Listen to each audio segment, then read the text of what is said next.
মদ বিক্রি করছে,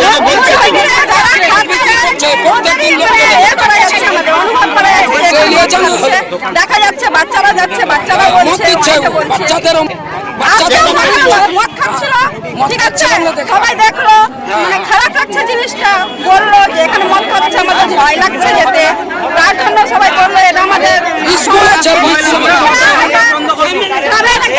সবাই তখনকার এটা নিল যে কি মদ ভাট্টাটা বন্ধ করো, বাচ্চাদের ভয় লাগছে যেতে স্কুল। তাহলে কি মদের দোকান হতে দেবেন না?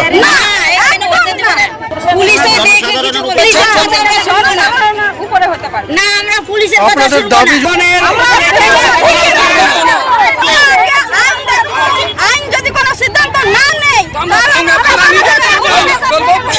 আমাদের আজকের প্রতিবাদটা হচ্ছে যে আমাদের গ্রামে এবার শিক্ষা প্রতিষ্ঠান আছে, এখানে দেবীর মন্দির আছে, দুর্গা মন্দির আছে, দুর্গা মন্দিরের সামনে রাস্তার মেন রাস্তার পাশে আমাদের স্কুল থেকে ঢিলছোড়া দূরত্বে মদের দোকান ফসিয়েছে।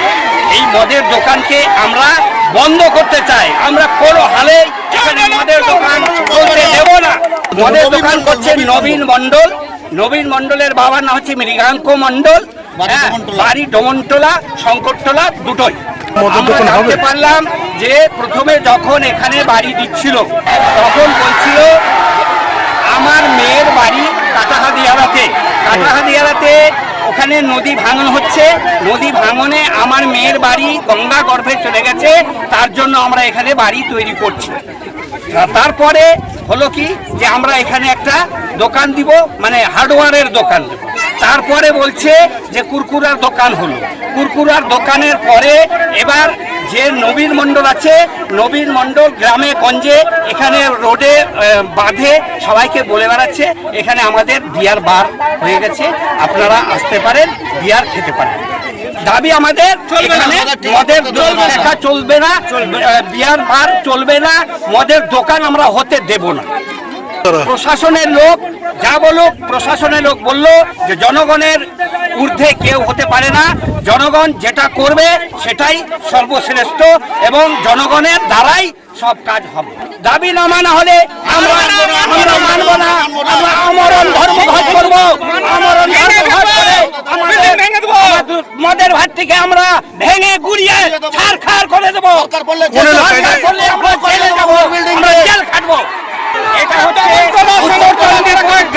গ্রাম পঞ্চায়েত শঙ্করটোলা ডমনটোলা গ্রাম।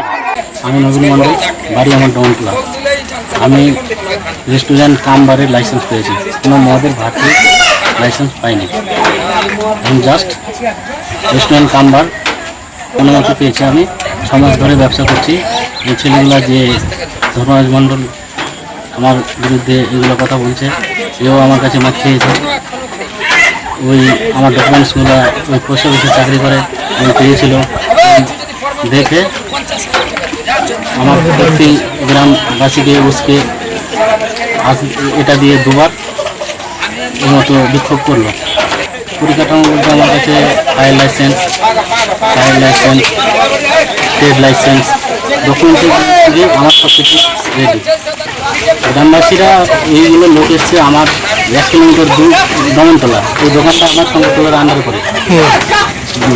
বেশিরভাগ লোক ডমনটোলা থেকে এসছে, আর কিছু লোক হায়ার করে নিয়ে এসছে ডমনটোলা কলোনি থেকে।